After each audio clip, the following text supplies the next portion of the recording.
Pod Chef. Pod Chef. You're listening to Pod Chef. When I say pod, y'all say chef. Pod Chef. You listening to Pod Chef. It's a podcast about Top Chef, and that's a broadcast. It's on TV. Welcome to Pod Chef, the official Top Chef podcast. I'm your host, Jamal. With me, as always, is my co-host, Reeves. Hey, everyone. We're back. We're back in the saddle again, doing old stuff. All right, and with Reeves, as always, is his co-host who doesn't have a pencil or a pen. You're not going to say my name? Brian. It's Brian. Hey, what's up, everyone? Jamal, you seem to be getting more bored of being the host. Is that an honest critique? Sorry to critique you on the record, but it seems like your intros are getting more and more lackadaisical. I would agree with that. I would say that when you won the right to host this past few seasons, you were very excited. And you were so full of just passion energy and kind of similar to when I first had to start hosting. It has been deflated, and it is now a task for you to do it. I'm still very excited to host. Here's the thing. I want to be louder on the mic, and I constantly am getting feedback that I'm too loud. I'm bringing too much energy. And so now I'm trying to tone it down, and here I am still being attacked. And I don't know if I don't want to make this a race thing, but it feels like I can't win with you guys. I mean, let's talk about like improv training. You can have energy and exciting and not be loud. Oh, this is good. Yes, educate me on how to do good improv, please. So let's do 101 here. This is what Reeves also likes, by the way. So improv, so you've seen SNL, right? Saturday Night Live? No, I haven't. Okay, well they do these skits, and it's Pete Davidson, and he's now dating the... Hold on a second. Can you do this in terms of I understand? So let's do In Living Color. Okay, so there's this show. It was called In Living Color, and all the Wayans were on it, from mother to son to daughter to sister. And is that racist? every living Wayans was on this show, and then there was also Jim Carrey, and they did these little skits, and how does that relate to improv? Yeah, this would be a good connection. So, well, I have a connection. Oh, please. Between the two shows. So this might help Jamal. So on SNL once, one of the Wayans who was a cast member, I think said the F word on air. And that was improvised. That wasn't part of the script. He did that to make the show better because the show sucks. So or sucked. It's great now. Yeah, it's really good now. That I should say the F word sometimes. Yeah, maybe just be like, hey guys, fucking welcome to fucking Pod Chef. Hold on, Brian, shut up. Hold on. Oh, the whole thing. Pod Chef. How about you just fade it yourself? Hey, welcome to fucking Pod Chef, the official Top Chef fucking podcast. I'm your host, motherfucking Jamal, and with me as always is my co-host, motherfucking Reeves. What's up, Reeves? Wow, that energy is through the roof. Beaming. You're beaming. I feel great. Yeah, you are beaming. This is like Kanye West, All of the Lights. We're doing it again? Pod Chef. Yo, what's up? It's your host, Jamal, and this is Pod Chef, the official motherfucking Top Chef podcast. And with me, as always, is my co-host. Say what's up to the motherfuckers, Reeves. Okay. Hey, what's up, fuckers? And this motherfucker always has his motherfucker behind him. Say what's up, Brian. Fuck you. Was this better? I think it was great. It is an improvement, I think. So okay, I'll remember that. I can't wait to get feedback from you guys in like 2 episodes saying, good sure we like the fucks. People are saying that Jamal says the F word too much. It'll be like, my wife's, why is Jamal cussing so much? Yeah, and then it's going to be, again, I'm feeling attacked and I don't want to make this about race. But and then what's Tom going to say? Well, do you think Tom will like the new you?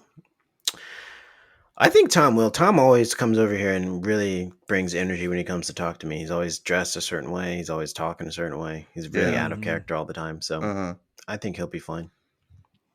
I'm a He little might bit like it. worried about Tom though, because like I haven't heard from him really in the past few weeks. We did mention that he seemed a little checked out all this season, like he didn't give a Yeah. shit. Yeah. And I wonder if that has carried over into his feelings on our podcast. It probably has.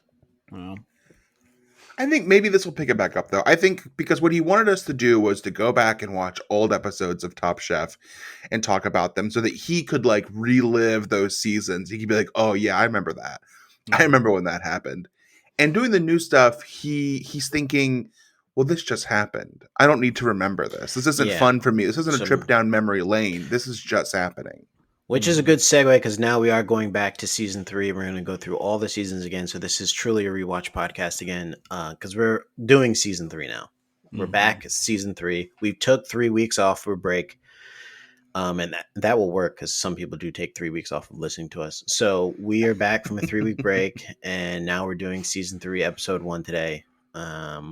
4-star All-Stars. And It's an all-star episode. Are we just throwing the format of the show out the window and just jumping right into the discussion? You made me do the intro so many different times, and you also made me say the F word way more than I want to in a month. So everything's up in the air, and I can host however I want to host, and I can bring however much energy I want to bring. And I'm kind of tired of this kind of like assault on my character and my hosting. I didn't do this to you when you were hosting. No, you're right. You let me host and never gave me a hard time. And also, I'm sorry that you've used your allotment of the F word for the month. And the month just started. It's 7-11. We're not even halfway through and you can't use it anymore. Yeah, I can't say the F word anymore now. And I blew my entire quota on this recording. So thank you, Brian. Wow. That's rough. I have a quota on saying the F word, like white people have a lifetime quota on saying the N word before they get knocked the fuck out. And how many is it for us? 1. Okay. 1. That seems fair. That seems right.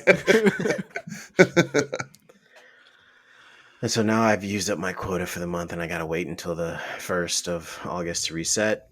It's like that's minutes fine for you, right? Like it's my anytime minutes. I've used up my anytime minutes. Yeah. Well, you don't get free F words on the weekends?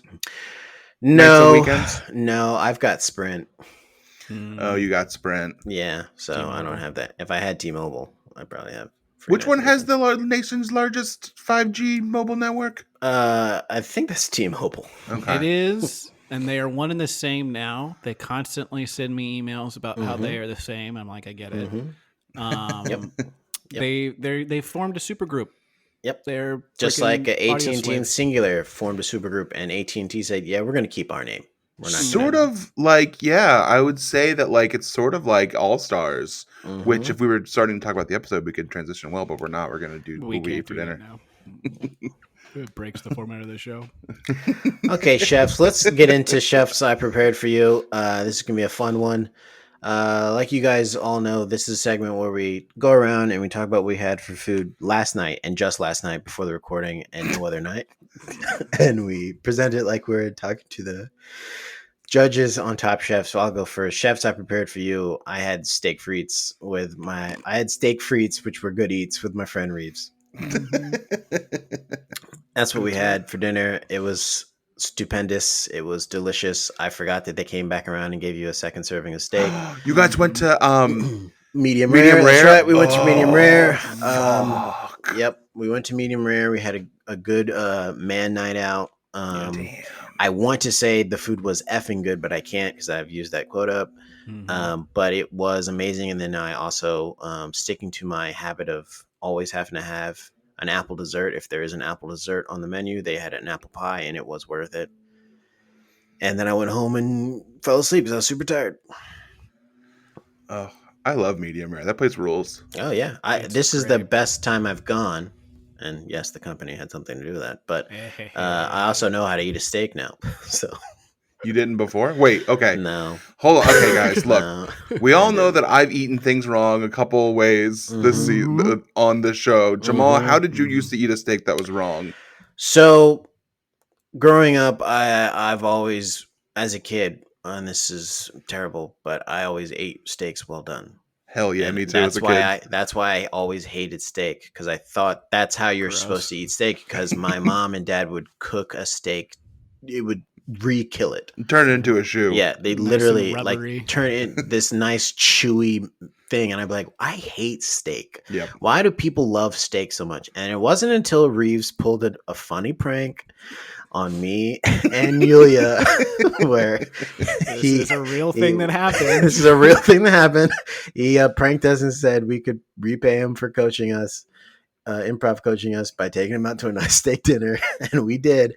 And it wasn't until I went to Ruth's Chris and had a steak, medium and not like well done, that I realized, oh my God, I've been eating steak the wrong way Yep. my entire life, and Yep. this steak, with its nice pink juicy goodness on the inside, is amazing.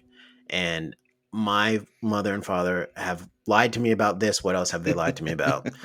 I So think- yeah, that's literally during that prank where we took Reeves out to a nice dinner, I realized how to eat steak, and since then I've become a steak boy. I think that there's no better sign of a really in tune and smart comedian than someone that makes a joke with his friends that he thinks is a joke that no one gets, and he delivers it with no sense of irony because he's trying to cover it up so much. But in the back of his head, he's thinking, well, this isn't going to happen because this is ridiculous, right? And then it's clear that the thing that he suggested, the wheels have started turning and it's actually about to happen. And he doubles down and continues to commit to it.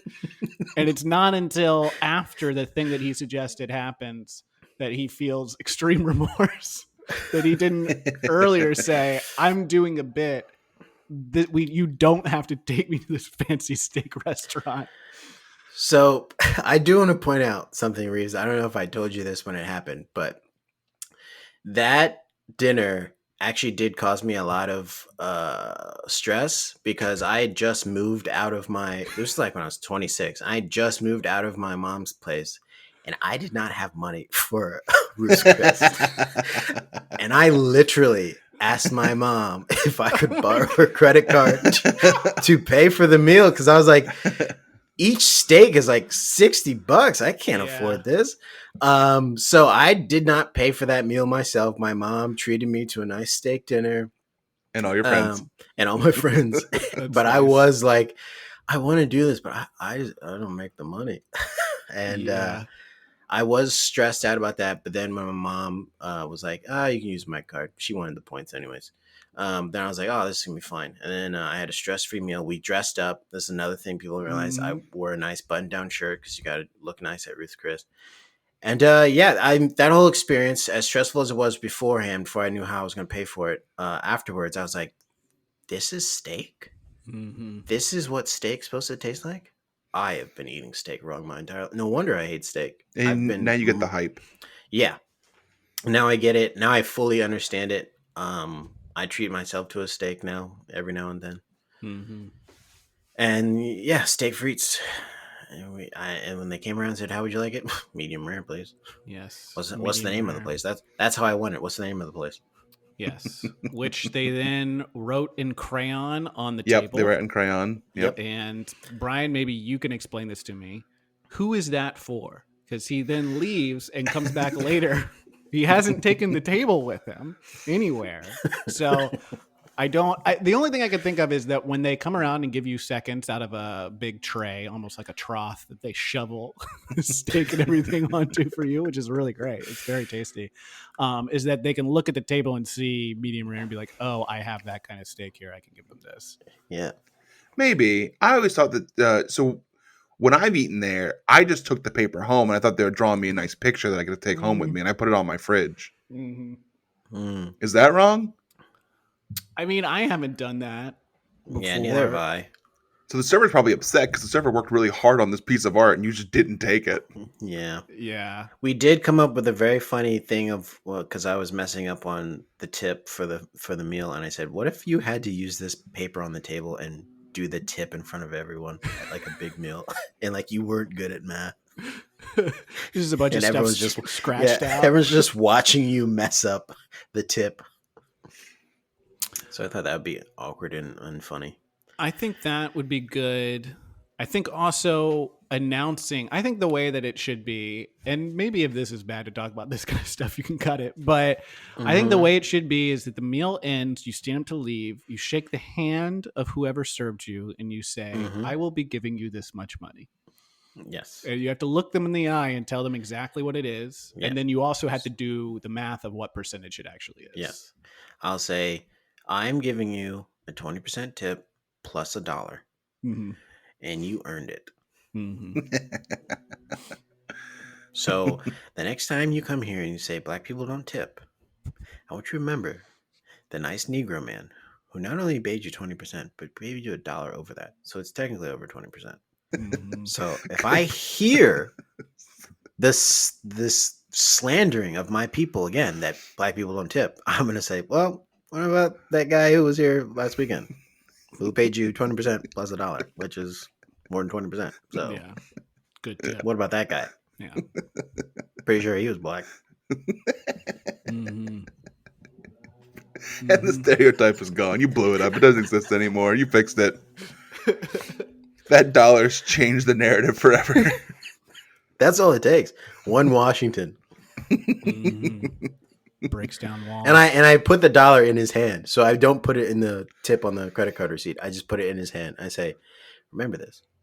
Remember this $1 came. You wrote all that on the dollar bill too. It's like next time you think it's a stamp. I just pull out my stamp and I stamp the $1 bill. So it actually voids the currency. I tell him, don't spend this. You can't. Yeah. You can't. But remember, I gave it to you. He tries to use it. He gets taken to jail. And tell everyone else here that a black guy paid you more than 20, tipped more than 20%. Let's kill this stereotype. Reeves, do you have to go or do you not go since yours was the same as I think I Jamal? need to go because we are saying that that's what we ate yesterday. And it's what we both ate yesterday. As Jamal explained the rules, that's what happened. Yep. That's what happened yesterday. So right. I don't think I need to. I think it goes to you. So go ahead, Brian. Try and beat that if you can. Okay. Chefs. Yesterday, I took a nice little trip to the Montclair Farmers Market with my dear wife. Wait, can we pause and say hello to Carrie? Sure. Hello, Carrie. Hey, Gary. Hello, Carrie. Unpause. We were at the farmers market and we're like, let's just be inspired by the fresh produce at the farmers market. Let's really live into farm fresh, farm to table cooking. Let's do this. And we get there and we're like walking around all the vendors and it's lively and it's popping and you just feel the vibration of the people in the earth and the energy in the air. And I see this mushroom guy. And when I say mushroom guy, I don't mean like Toad from Mario. He was a man, but he was selling mushrooms, not a mushroom man. Okay. Well, and I woke up to this mushroom man's... I can't get the image. I can't get the image. So let's just pretend that he's Toad from Mario. This won't change the story. So I walk up to Toad from Mario, and he has this table. Yeah, that's the story that's in my head. And this table is covered in mushrooms in different little boxes. Pretty short table because Toad's pretty short. Super strong. I think he was on apple boxes. He was on apple boxes because he was at eye level. Apple boxes at the mushroom stand. Well, I think they exchange produce between each other. I think it's like that's their currency at farmers markets. Taking the boxes from the apple guy. Maybe he saw him. I don't know. And I'm looking at his beautiful mushrooms, and I say, "Hold on. The apple guy, I assume, is Tim Cook."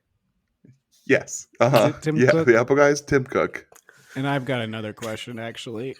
Were there question marks over these boxes, and he would kind of hit them with his head, and then the mushrooms would come out? Well, that's what I had to do to get them. Yes. Okay. So I had to hit him with my hand. I had a jump and punch. And that's how I got my change too. And so he had this bevy, this beautiful array of mushrooms, and he was sitting in his car eating something behind the thing. So when I walked up, he got out of the car. You interrupted his breakfast. Yeah. And I say, "Hello, fine sir, Toad from Mario." And not Battletoad. Not Battletoad. Not Battletoad. Because he would kick my ass. Because Battletoad is a frog. Yeah. Now I'm thinking about that he's a Battletoad. So maybe Okay, fine. it's good if you tell it that way. Yeah, he's a Battletoad, and I guess this Mhm. makes me a Double Dragon. Yeah. Mhm. 'Cause that was my favorite game, Battletoads, Double Dragons. Mhm. Okay. He gets out of the car, and he's a big frog. And I say, hello, sir. You have quite the array of mushrooms here. And he said, thank you. And I said, oh, you have morel mushrooms. And he said, we do. And I said, wow, Carrie, I've only seen these on Top Chef before. And she was like, okay. And so I said, Can we pause and say, hey, what's up, Carrie? hi, Carrie. And there's my dogs are barking a lot. Your dogs are also saying what's up. So the Battletoads are on their jet skis, which is the hardest part of it. And you're Yes. looking at And- the freaking mushrooms. Tim Yeah. Cook has given you boxes so that you can sit at the same Yes. eye level. Okay. So I say, oh, cool. Morel mushrooms. I've never had those. I've only ever seen Shota picking them out of the forest and talking about going mushroom foraging. Same with Pascuzzi. He did that too. So I was like, well, I got to have these mushrooms. And he said, cool. These are the last mushrooms of the season. These are from the West Coast. The ones that are from here are already done for the year. Best. I said, all right, so let's get a quarter pound of these morel mushrooms, which ends up being like he described it as 3 handfuls. Wow. And quarter it pound. cost $18 for a quarter pound of Wow. morel mushrooms. Sounds And my good, wife right? bought them. She pulled out her Mhm. credit card and bought them. And then later she was like, how much did those cost? Why was it so expensive? And I was like, a lot. Well, they're morels. Yeah. Mhm. So we get them and we start Googling like how to cook morel mushrooms. And we saw this delicious recipe for Money morels. and That's what they're called. I'll bring it up. Yeah, Money big morels. money morels. Big Money Morels. And why can't I find the website? I have too many windows open. Mm-hmm. Mhm. Here we go. Okay. Incel. Chefs, last night we prepared for you morel mushroom fettuccine in a Parmesan cream sauce. Wow. And we also had to get some other ingredients from the farmer's market to make this because Mm-hmm. it had fresh chives. We bought fresh chives to put in there. We bought fresh tarragon. Mhm. Never used tarragon before. It looks like grass, but it tastes and smells like black licorice. Yeah, it's got a licorice quality to it. People, I feel like in a lot of recipes they'll be like use, or like they'll give you the option with herbs and like use tarragon. I'm like, I don't get it yet. I haven't found a recipe where I'm like, yes, this works. I thought this was good. That's good. It complemented it. Yeah. And then we cooked it, and it was really good. If you've never had a morel mushroom, which we had never had before, when cooked the way we cooked them, they took on almost like a beef texture. They were very like meaty, and they were really good. We didn't eat all of it because it was a super heavy cream sauce with Parmesan, so we put it in the fridge. And then I was like, I'll eat it tomorrow. And then Carrie goes, didn't Jamal say that mushrooms are poisonous when you reheat them? And I said, Jamal doesn't know what he's talking about. Also doesn't think you should put sauce on pizza. But then I Googled reheating mushrooms, and the internet told me not to do it. Oh, interesting. A Negro man tells you something and you don't believe it. So then you go to the internet, made by white people, and you go, oh, I'll believe anything that the internet says. And when your wife points out that her black friend literally did say, public service announcement, you're not supposed to reheat mushrooms because it is bad. You can change the molecular structure of mushrooms and turn them poisonous. She accurately remembered that information. You ignored it. You didn't store it. She stored it, and she probably saved your life. There are just some things that you are like more weary about than the average person. Like what? Name one. Like getting tattoos or piercings. How am I weary about that? Black people's skin is one that can get keloids. But not they're still pretty rare though. Why? Because you don't see about it. Yes, 'cause I don't see about it. So they're rare because you don't know about it. But Wouldn't I'm black. every I'm black black. NBA player is covered in tattoos, and I don't see them covered in keloids. That's great. It's literally less than 1% of all men on the planet are NBA players. That's your stat that you wanted to go for, you fucking idiot. Oh, every NBA player. Oh yeah, because every fucking black man is an NBA player. Forgot. No, let's use that as the fucking statistic. So I didn't say that it was the guy was making a good point. I was just making a point. So you were right. You were right. Yeah, I was right. I know that. And so I'm basically, often right. It's but it's a chore think being this right all the time. I think the internet said that I could still eat them cold out of the fridge. I just you can't can. reheat them. You shouldn't reheat them. Yeah. So I'm gonna eat cold morel pasta for lunch, maybe, because I got to eat $18 worth of morels because Carrie didn't eat a lot of them. So That's what I prepared for you, Chef. It was a lot of fun, and I had it with a root beer. Very quickly change the subject because Jamal got very mad at me, so I'm just like getting through this now. Let's just keep going. I don't want to have to backtrack, but you know, when you were talking with the Battletoad about the mushrooms, yeah, did he give you any suggestions on reheating or anything like that? No, I didn't ask him. I didn't look. I'm gonna be honest. I don't trust a toad. It is that coded language. If a toad tells me something, I'm going to take it with a grain of salt. Well, I feel like if a slug tells you something, you should take it with a grain of salt. Because they probably kill. Yeah. No, we did ask him what to prepare the mushrooms with, and he said, I don't know, flies. That sounds right. I think, in all honesty, and I'm sure this guy is a very nice guy. That's so fucking stupid. He was a toad. He was a frog. So stupid. This is what toads do. I imagine this guy, he was in like his sleeping bag, sleeping, and you woke him up. And then he was like, you were like, oh, can we have some mushrooms? And he pulled out from the sleeping bag. He's like, yeah, I got some in here. He threw them down. And you were like, yeah, we'll take those. He was like, yeah, $18. He definitely made the price up. I mean, his weighing measurement was by handful. So he was like, these is about 3 handfuls. And, you know, a chef does pinches and just eyeballs everything. So this guy was a mushroom master. This frog was a mushroom master, which I appreciate, because when I did get home and Google more things about the mushrooms that we purchased, I did find out that there are fake morels that will kill you if you eat them. So I got nice and scared about that. Yeah, mushrooms are dangerous. They taste good. Shiitake mushrooms are my favorite. They taste good, but you should really just have them fresh. Make them when you're going to eat them. If you're going to eat them with like heating them up. Just heat them up the one time you're going to eat them. Jamal, you were right. So, okay, that concludes that. And I feel like now, after all this food talk, maybe we are 4-star all-stars. Great. That's perfect. Let's just cut.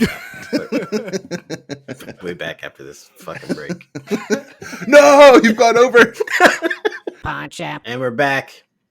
Season 3, episode 1, 4-star all-stars. This is the technical first episode of season 3, where they have the all-stars from season 1 and season 4. And for season 1, they brought back Tiffany, Harold, Dave, and Steven. And for season 2, they brought back Elan, Elia, Marcel, and Sam. What did you guys think of this concept? I thought it was so cool to start off a new season, which is going to have all new fun chef contestants and, you know, follow the normal format. Rather than jumping into that in the beginning, they said, remember these things? And remember how the show doesn't work? Let's do that instead and make it more confusing. Let's do that. And then a little bit later, we'll get into actually what the show is and what the season's going to be, but not now. Not yet. Not yet. We're going to bring back, which I guess now I think about it, they love to do, because the past 2 most recent seasons of Top Chef has been all that, bringing back old contestants and being like, remember this person? So it is kind of on game for them. I do like that one of my favorite people, Dave, was back, and he is the same person. Everyone was hitting their game. They all were the same people, basically. They were hitting it arguably too hard. But it was fun. It was like jumping right back into I don't know, a nice comfortable sweater that you put on. Yeah. It still and fits. You're like, the neck may be stretched out a little bit and the wrist might be floppy, but this is my sweater. But I like it that way. Yeah. I like it. I have big wrists and a big neck, so it works. Yeah, I was trying to make that inclusive. Yeah. I liked this. And yeah, it was stupid that they did it at the beginning of the season. But it was fun. And yeah, we got to see all of our old friends. Dave the vampire was there. Tiffany, the Boston Red Sox fan. Harold, our best friend of the whole wide world, who loves our podcast. He was a guest season 1. Go back and listen to it. What's up, brother? Again, Steven, insane person. Yeah. Steven, who keeps turning down our request to come on the show. Well, because he's too busy doing that show about the judge whose kid killed someone with a car. Yeah. Steven, get on the show. You know you belong here. Elan, who's a horrible bully. Elia, who's a passive bully. Sam, who's a beautiful bully. Oh my god, the end when the season 3 person is like, oh, he's kind of attractive. And Tim Cook is like, kind of attractive. So funny. He's like, are you Perfect. aware that he's a fan favorite? And that's He the was only voted reason we're bringing him back. sexy- Yeah, yeah. Yeah. He was voted sexiest chef or whatever. Upcoming chef. Come on. And then, of Two course, other Marcel. fun things. Yeah, Marcel's back. Alon has a fun haircut, which I don't know if you guys could figure it out, but it looked like he had a city shaved into his head. Is that right? Look like it, yeah. Yeah. Yeah, I hated it. You hated it? Yeah. Here's my thing. Alon in this episode to me has a lot of false humility where he's like trying to act like he's just this humble winner of Top Chef, but in reality, he's got a new haircut, he's got new earrings. He says that he's changed, but he's still stirring up shit, knocking stuff over for Marcel. Like, I don't like the false humility that he's displaying here. Like, just admit that, you know, this has gone to your head, literally. Yeah. And you're still a piece of poop. Just pretend like you don't have $70,000 is what you made after taxes when you won Top Chef. Just pretend that. Probably days ago. Like, I feel like they filmed this was episode recorded, literally. like seconds after season 2 ended. Yeah, season 2 ended, and they literally had Harold, Tiffany, Steven lined up already on a flight. I think so. It come out. And I think someone said like, "Oh, it feels so weird to be back." And it's like, you just left. You just left. Yeah, you've been even gone if you're for season 1, you were gone for a cup of coffee, and you're back now. Yeah, you took a direct flight from Hawaii to Miami. Yeah, from the finals. Yeah, there's been no passage of time. They just went right into it. I can't figure out with Alon is, and this is kind of harder because people are so like not really themselves in these earlier seasons. I think they're kind of playing it up. I don't know if he on purpose is like, I'm going to try and be a shithead. And also I don't give a shit about this episode, which we'll get into, but he really it seemed like he didn't give a shit. Or does he just kind of suck? Like he can only do one thing. He can only do Spanish style cooking. Well, we know one person who thinks he can only do one thing. We'll get that clip. We'll get that clip later. I'll tell you that. Someone very much thinks he can only do one thing and he's going to struggle. But Steven gives us our very first cooking 101 of the season. Let's listen to it. Raise the cloche in front of you. When we lifted it off was a satin pillow with 2 eggs on it. As far as any chef is concerned, if you can cook eggs, you can cook. If you can't cook eggs, you probably are better off not being in the kitchen. Ooh, cooking 101. You gotta be able to cook eggs. So we should do a competition where we cook 2 eggs, and whoever cooks it the best is the chef. You guys don't want to fuck with me with egg cooking. I want to throw it out there. I want to fuck with you with egg cooking. Well, you know what? Maybe we need to make it a thing.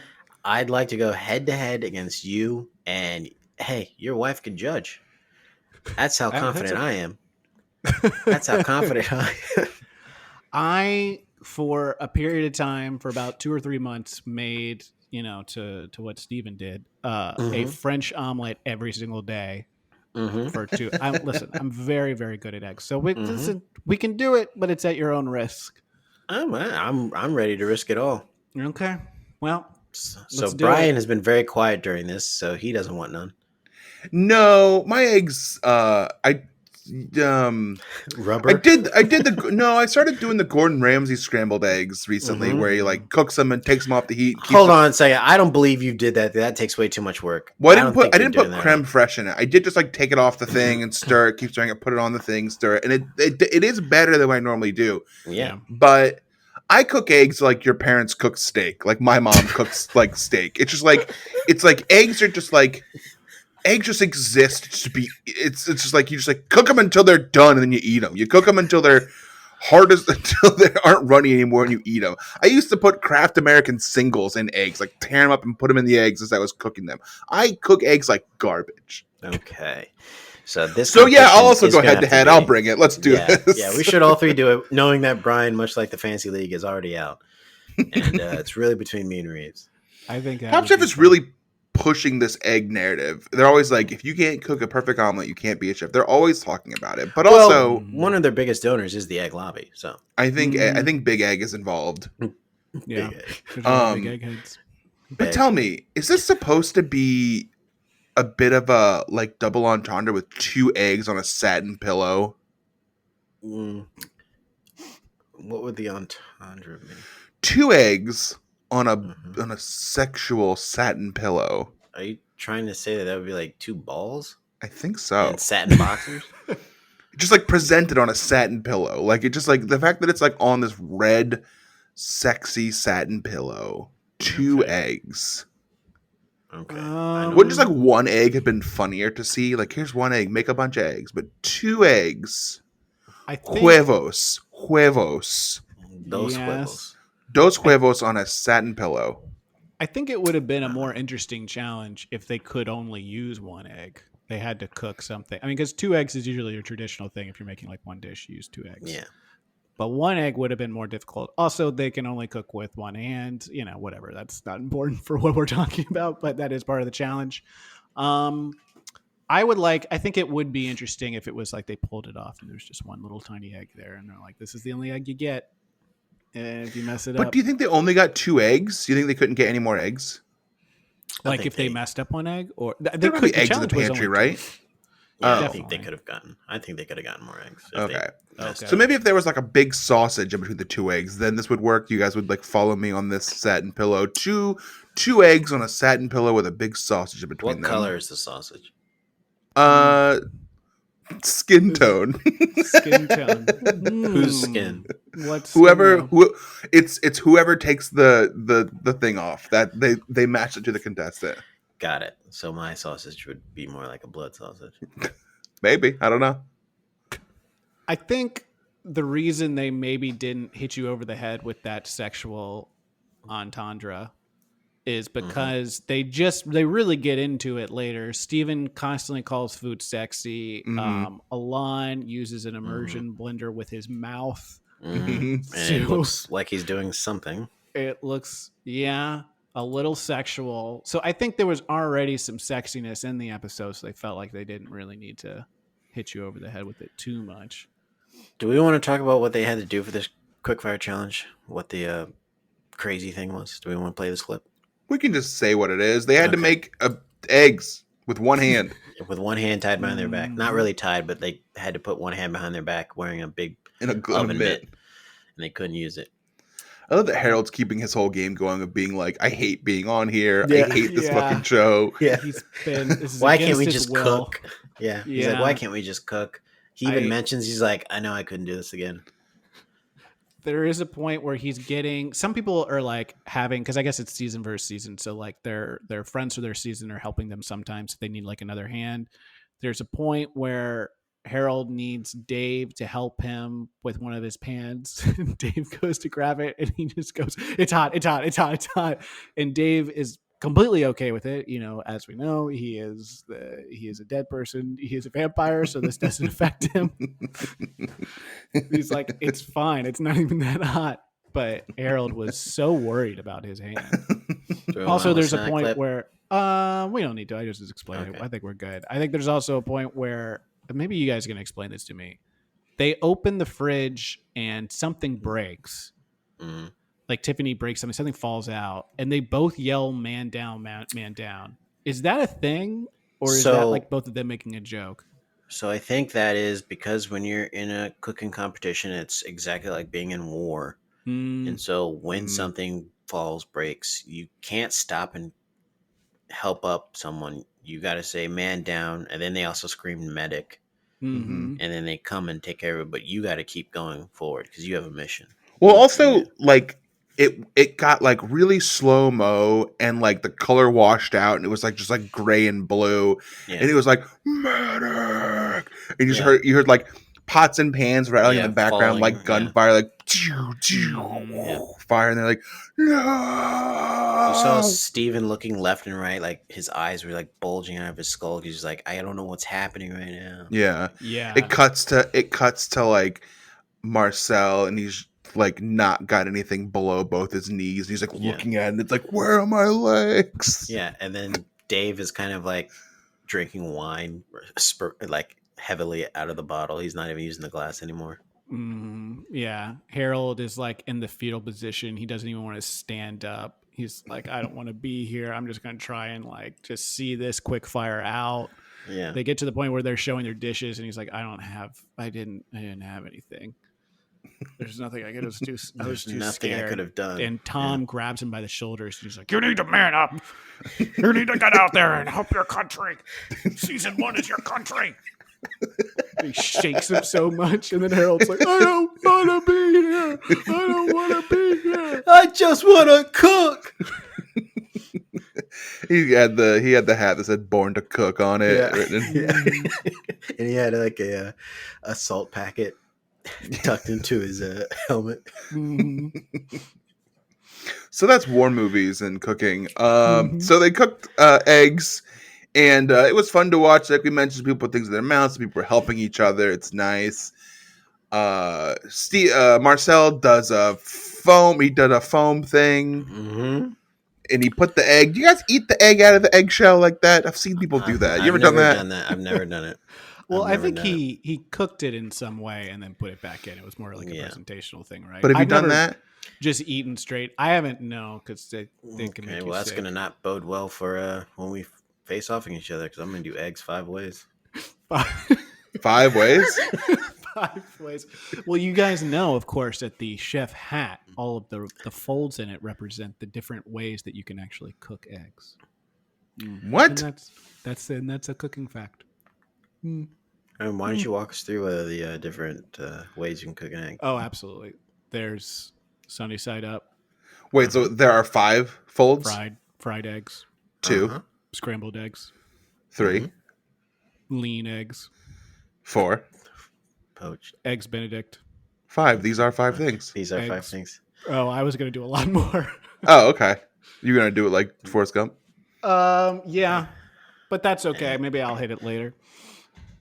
Just pepper them throughout the episode. Don't use too much pepper. Pepper is a finishing seasoning. Yes. That's true. It Another can overtake thing. a dish. Finish him, Pepper. Can we listen to Tom being giddy when he's tasting the food, please? Yes, let's do it. Because this was something.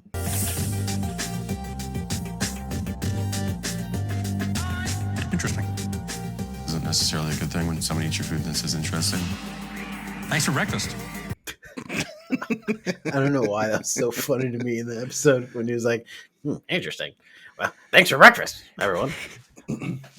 He does that more in his Last Chance Kitchen stuff now. He has his little quips. Yeah. Like his little like, oh, thanks for breakfast because I made you make breakfast. Like, oh, okay. Like it's like that's what he thinks is very funny. Yeah.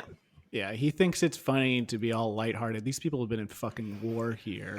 Yeah. And he's making jokes about how I made you guys all go crazy just to make me a little breakfast. And he was like, and to be honest, I didn't even like all of it. Some of it tasted like poo-poo. But thanks for breakfast. Yeah, thanks for breakfast. You'll find out what I really think about it when I do the review. Mm-hmm. So they had 2 winners, right? Well, Steven won by making the perfect one-handed omelet. And then they Tom said the says team. Yeah. Team that won is also Yes. Team 1. Yeah. So overall, Team 1 won twice. It seemed like they didn't like Team 1's eggs as much because Team 1 had Dave was Dave Team 1? Dave is Team 1. Yeah. Dave who overcooked his eggs and Tiffany who undercooked her eggs. Yep. So was One-handed. Steven's eggs just that good? Was his omelet just Well, that I mean, good? he made Perfect. all he did was the traditional omelet, and if you can do that perfectly, I'm telling you, it's enough to win a competition, and Reeves will find that out. Yeah, well, perfect omelet. It's hard to Yep. get past that technique. Don't Yep. sweat the technique. Tom Yeah. likes that kind of stuff. He also likes that song. Mm-hmm. Yeah, he loves 90s hip hop. He loves it. They're also supporting charities. And Yeah. I don't know Yeah. if they mentioned that until after this quickfire win, where I find out that this money is actually going to charity, that it's not going to them. Did they mention it Yeah. up top? I don't think No, so. I think not until right then. Right until Yeah. it's like you get your money is going to go towards this charity, and they Yeah. say what they picked. And Mhm. Susan G. yeah, Team 1 said Susan G. Komen. Season 2 said like a childhood hunger thing. And Marcel's now, in comparison, doesn't sound as important. Mhm. Marcel's childhood hunger doesn't sound as important as Susan G. Komen. As saving the titties? No. It's the slogan is Tatas. Haven't you seen the stickers all over cars? Okay, so yeah, they had charities. The final challenge they had to do, the All Stars had to make a 4-course meal head to head, and they had to cook it for the season 3 contestants. This is beyond insane to me. It's a really good idea. The Because season 3 contestants get to judge. they get to People have already judge, done it. and we don't know anything about them. Nope. No. We've barely Nothing's introduced. we don't know. They don't say like this is this person. We get any kind of intro. It's just they're just there, and we constantly get a little runner below them to remind us of their names because you don't know who they are. Yep. But you get a little bit of a feel for their personalities, kind of. And they suck. Mm-hmm. This going around the room, I think this is gonna be a bad season because none of these people are faces that show up in Top Chef anymore, really. Like Nope. Brian shows up later in All Stars, maybe one or two other people, but other than that, like these are all nobodies. Yeah. And take that. Well, that's mean, I guess. They're not nobodies. They aren't they're not recurring. Top Chef doesn't fall in love with them and use them later. Yes, that's They're, true. I would agree that they're not people that they're bringing back now. I think that there's at least 3 or 4 people that come back for some of the return seasons because Trey comes back, Dale comes back, someone else, one of the female chefs comes back too. Yeah. And So Brian. there's people that come back, yes, but I don't think that they're not like Sam. If you they're get not my celebrity drift. chefs. Fan favorites, yes, they're not. They're not celebrity hot. chefs. They're not hot. They're a Yeah. bunch of uggos. It's yep. And that's an important part of cooking. Be pretty. So I guess this is the All-Star season, so it makes sense. But like this challenge is not a challenge. This is like they're given the 4 best ingredients in the entire world. And if I told you to guess what they were, you would say, I don't know, scallops, lobster, Kobe beef, and maybe you would say duck, maybe not. But those are the 4 ingredients that everyone wants to cook with everyone wants. So this is softball. They're playing softball. Yeah. They're Notice how they they're didn't playing give them chicken. slow pitch, underhand softball, slow pitch. Notice how they didn't give him chicken because that's poor people food, we find out. Yeah. Yeah, just you're not spilled allowed to water. have chicken. And Brian just spilled Brian water all in a- over his in a recording rage. equipment. It's just on the floor. And He's so when trying this to episode destroy doesn't the come out on record. time, It's just on the because floor. It's he's mostly got ice. mushrooms growing from his carpet now. Oh, and then I'll use them later to kill myself because they'll be poisonous. It's the poison. So Marcel's back. He openly talks about how he hasn't changed at all, his Yep. personality or anything. He watched the show and thought, I am flawless. There's nothing Yeah. I need to change about myself. And if you think that that's a joke, take a listen to Marcel talk about his teammate. Hours With, to like- fab ducks. Ducks aren't huge in Spanish cuisine, so I think Alon's going to be a little bit pressed for what he's going to do, considering he's a little bit limited with his style of cooking. Okay, that's good to know that he's grown and able to, say things that are complimentary to his teammates. Marcel's allowed to take shots at Elon. I'm gonna permit that. Why Elon you- was why you such a permitting that? dick to him in their season. Marcel can like be a better person and still say that Elon sucks shit and be mean to him. Okay. Well, I thought the hatchet was buried. They Yeah, said guess that, it's- but they said it's that. not. Unburied. It's unburied now. They They do. dug it up. The thing about a hatchet that's buried is you can dig it up. Mm-hmm. And is the hatchet is their beef still going because of Marcel's rap career? Mm-hmm. Well, all the best rap careers have beef. Yes, So, they do. There are no vegan rappers. Mm-mm. I think I would assume that Logic is a vegan rapper, but maybe that's just me Well, assuming. that's part of the problem. He doesn't have any beef. You're gonna play the Let's- clip of Marcel Yeah, rapping. let's do Marcel rapping. Harold, What? Steven? What? Tiffany? What? Dave? Bring it. I'm gonna bust out the in the kitchen because I got a serious itching to lay it down like the serious dishing. Rapping about what's gonna happen. I'm like Kid Icarus. My it's gonna be delicious. I'm like Kid Icarus. Life is gonna be delicious. Well, that's not really what happened to Icarus. Yeah, wasn't Icarus's thing that he was a video game? Mm-hmm. Uh-huh. And in the game, you had one objective: just don't fly too close to the sun. Yeah. And then you die if you did fly too close to the sun. Yeah. Mhm. It was like And- that Top Gun game. It was just hard to do. Yeah, it was, because everywhere you went on the planet, the gravitational pull was pulling you towards the sun. Uh-huh. So you had to constantly like fly away from it. And the Mhm. game was tough to do. Did the guy that sold you mushrooms? Did he fly on a plane too? That's another video game. He had like this floating, like you mentioned his jet ski, which he did have. And the other this like floating sort of thing that was like sort of like a jet ski, but it flew. And it was cool. And then he punched me a bunch and threw me at the screen. Okay. Yep. That's friends. Just We're give talking me a about second. improv. Give me a second to get up onto which game you guys are referencing. Not sure yet. Well, as the If you listeners guys know, could give more, if you could give more hints so that I can be brought in. Well, It's not Star Fox, right? No. No. There was a frog in Star Fox. His name was Flippy. Reeves, do you want to explain Jet ski. Battletoads? I'm trying to get you some jet ski. Battletoads is a video game where a bunch of really strong toads who are also Wait, was there a jet ski in that game? yes, Yeah. there's a very long I don't jet think I ever ski. got to that part. Yeah, well, it's hard and no one gets by it. Yeah, 'Cause it's like the hardest I always part of the died game. at the second level. in That's the probably where arcade. it was. It was pretty early on in the game. Yeah, okay. it's I a wasn't very good at the notoriously game. hard game, and yes, people Okay, so don't you want guys to are play better it. at that game than me. Great. Probably not. I also want to point out that with Marcel, he says SmackDown 4 times in this episode. Mhm. He refers to what's going on, the challenge, as a SmackDown. No one else mentions it once.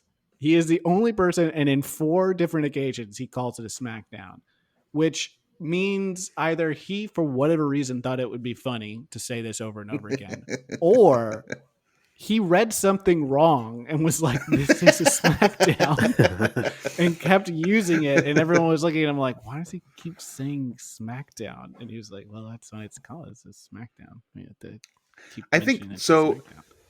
I asked Tom about this because it really stuck. It really stuck with me that he kept calling it a SmackDown. And Tom said that in the pitch meeting for this episode, they're like, okay, guys, we're gonna have this competition, and it's gonna be all stars. You're gonna be going against season 1 and season 2, and we'll see who wins, and the money's gonna go towards charities. Mhm. And Marcel kept being like, hey, can we call it a SmackDown? And at first, kind of, people just like blew past this question and kept like going. They're like, oh, okay, yeah, we'll keep talking. So it's these 4 people and these 4 people, and then Marcel again raised his hand. And he's like, hey, but like, what if we called it a SmackDown? Mhm. And Tom was like, okay, we'll take it into consideration, but we're not going to commit to that right now. It's just a competition. Keep going. Marcel one last time, hands up, and Tom puts his head down. Marcel goes, but if it was a SmackDown, and my dogs are barking again, and they're like, no. And then I think what happened is Tom just told him, fine, yeah, call it a SmackDown, hoping he would just like, move past this and forget about it, but he didn't. He kept doing it. Yeah, I think that's definitely what happened. And we're keeping that in. I like that story. It was true and it was very good. And also keep the dog part in. That helped. The dogs are... They're going helping. crazy. Yeah, they're so pissed. They're just trying to defend your castle, basically. Yeah, Your they've guard got a new dogs. castle. They're hearing new sounds. Might be a ghost. Who knows? Well, we just need to just talk about what are they cooking. I mean, they put him in a small apartment, so Oh yeah, that's that. good for TV. And Dave gets right into it with a glass of wine and says, "If the bitch can cook, you can cook." And he's talking about Marcel. Marcel's like, "Oh, you're calling me a bitch now?" And then Harold has to be like, he speaks for like the second time all episode, and is like, "Just stop. We're here to cook. Enough of this BS." He's the daddy of he's the dad of Top Chef. First winner. He's daddy, and he doesn't have Yeah. time for this nonsense. He's gonna start boxing ears. Everyone Yeah. doesn't shut up. They get to the day of cooking, and it's Harold up against Elan, the two winners. I'm here for it. Tom comes in and points out to Steven that his wine pairing was probably a bad choice because it could end up working better for the other course that he's up against, and it blows up Steven's brain because he didn't think about it. It's beautiful. Breaks. You It's watch beautiful. it break. Like It's he is beautiful. he's so bright before Tom tells him because he's so proud of himself that he's like, I'm doing that thing that people expect from me with wine. Yeah. And then Tom drops a fucking bomb on him, and it's just like you could see the lights shutting out in his face. He's so upset about the fact It's that he might help perfect. the other It's- team. The only it's thing chef's better than kiss. that is later on when he's literally handing out the wine. Hung says with him at the table, "Let's see if the wine makes it taste better." He drinks it and he goes, "Nope." Yeah. It was And so, Steven's it was right there. So shady and bitchy to do Yeah. that. Just to be like, He's- no. Yeah, he's like, "Nope, doesn't help." He knows how to be on Top Chef. He's like ready to be on the show. Yeah, he's ready to be on the show. Couldn't wait to be like that. Yeah, throw it in his Yeah. fucking face. Yeah, Hung's gonna be fun. So let's get to how Dave talks to the servers because that's always fun. Let's get to work. Servers, where's our team?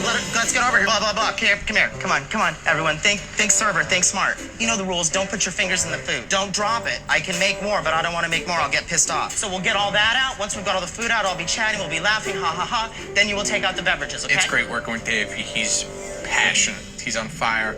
Okay, we're spilling. Where did they get these servers from? Servers, thanks for helping, but it's not the level of server that I'm used to. That was a little bit of an issue. You know, Okay. You know the rules. Don't stick your fingers in the That's a reference to season 1, right? For finger in the sauce. Oh yeah, Oh, finger into possibly. sauce. But why would a server do that? A server is not supposed to be checking the foods. Yep. That's for like It's a like contestant. telling like a gardener, like, you know the rules. Don't tear up all the flowers. I go to the dentist and I'm like, all right, first rule, you know the rule. Don't knock all my teeth down my throat.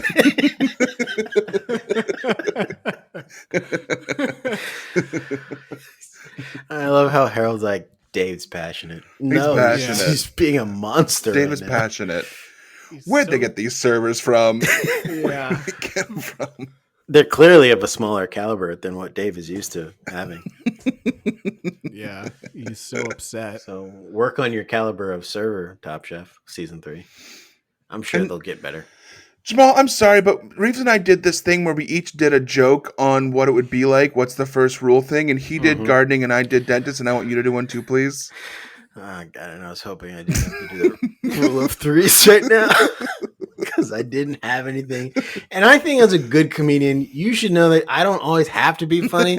I kind of can ride the wave of other people being funny, enjoy their funny. But here's Brian now kind of pointing out that I didn't make a funny. And I'm like, well, I'm trying to enjoy your guys' funny. I don't need it to be about me all the time. And even again, when I just want to exist, it's not enough. I have to then do something more. You're stalling. I am stalling because I don't have one. And What let's if- just move on. What if Reeves gave you a profession and then you filled it in? All right, go ahead, Reeves. Give me a profession. God, I hate this. What's a good profession? Just do anti-humor like Reeves would do to cap off a 3. He would do something Yeah. that wasn't funny on purpose or very easy. Yeah, it's the Okay, easiest it's- thing, and It's, it usually like works. it's like working at an ice cream shop and you got to say, hey, don't melt my ice cream.